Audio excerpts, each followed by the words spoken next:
The Warriors, they'll hoist up the Larry O'Brien trophy if. What's the end of that sentence? Ooh, that's a big sentence. So it all starts with one. Clay's got to be 85, 90% of Clay because the competition by the end of the season is going to be fierce, and things are about to get harder for the Warriors, who've had an easy schedule. Almost every game's been at home. So they got to get something from Clay, and I think they're going to need some health luck, bad luck, to befall other teams, whether it's Jamal Murray's slower to recover than we think, Kawhi Leonard doesn't become Kawhi Leonard if he even returns this season. The Nets remain, I don't know what to describe the Nets, a fiasco, whatever is going on with the Nets. I still think those teams at full health would be ahead of the Warriors, but if they get Clay back, and Clay's almost old Clay, they can go toe-to-toe with anybody in the NBA. Well, Zach, one Richard, thing before you start, can you back up from the camera a little bit? Why is your face so close?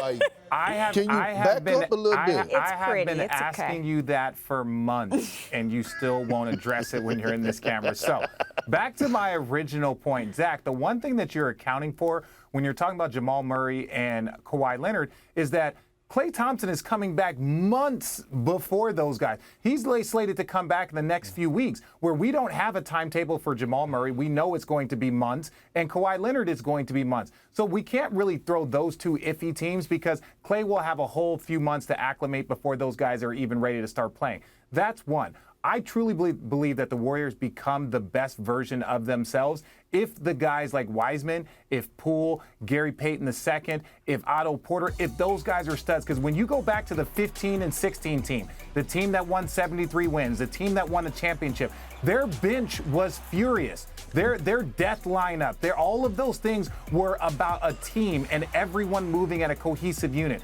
We know Steph, we know Clay, we know Dre. It's the rest of the guys that we will have questions about. And if those guys play well, then the Warriors should be the favorite.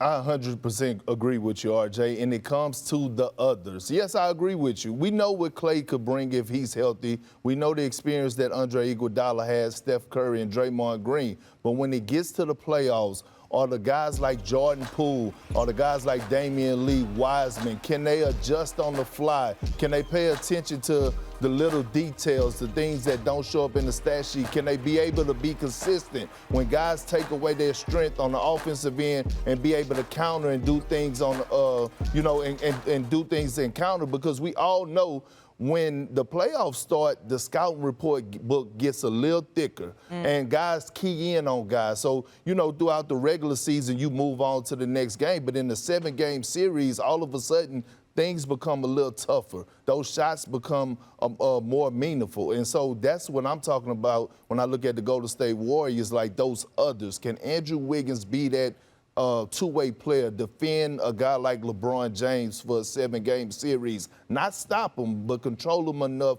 where they can actually win the series? The scouting report gets thicker and the rotation gets shorter. I asked Draymond Green this exact thing. The Warriors win a championship if, and he said, if Jordan Poole continues to grow, if we continue to get better defensively, even though they're already pretty good at turning teams over, if they cut down on their own turnovers, and if they get Clay back. So we all are kind of in Draymond's head because I think we touched on all of those little things. But Perk, who is the player on the team that isn't Steph Curry, Draymond, Clay, that is a key to their title run? It's Andre Iguodala, a guy that they brought back, a guy that they know is so valuable. And Richard, fix your damn face, bro.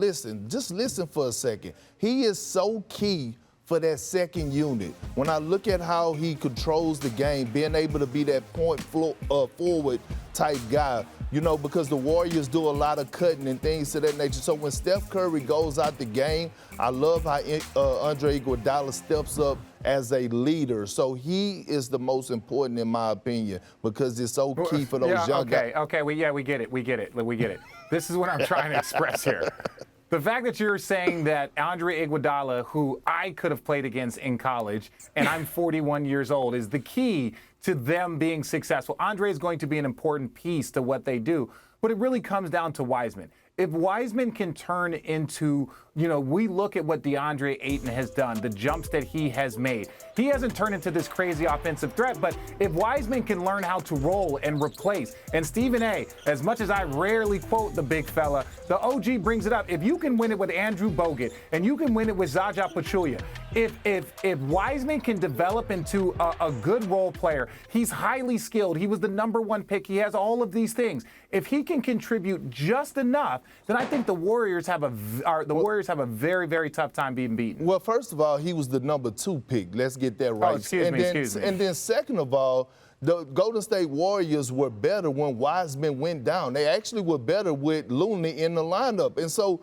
here's the thing. I know the ceiling is bright for Wiseman, but let's not act like him and Steve Kerr were not on the same page last year. So he was 19 years old. He was 19 years old. No, he was 19 years old and was a rookie. Okay, it takes time. I understand that, but it sounds like to me that you're hating on Andre Iguodala because he's able to still be athletic. He's still able to play at that age, and you wasn't. You became a mentor, but he's still able to provide those type of meaningful minutes that the Warriors need. That's why they brought him back, Richard.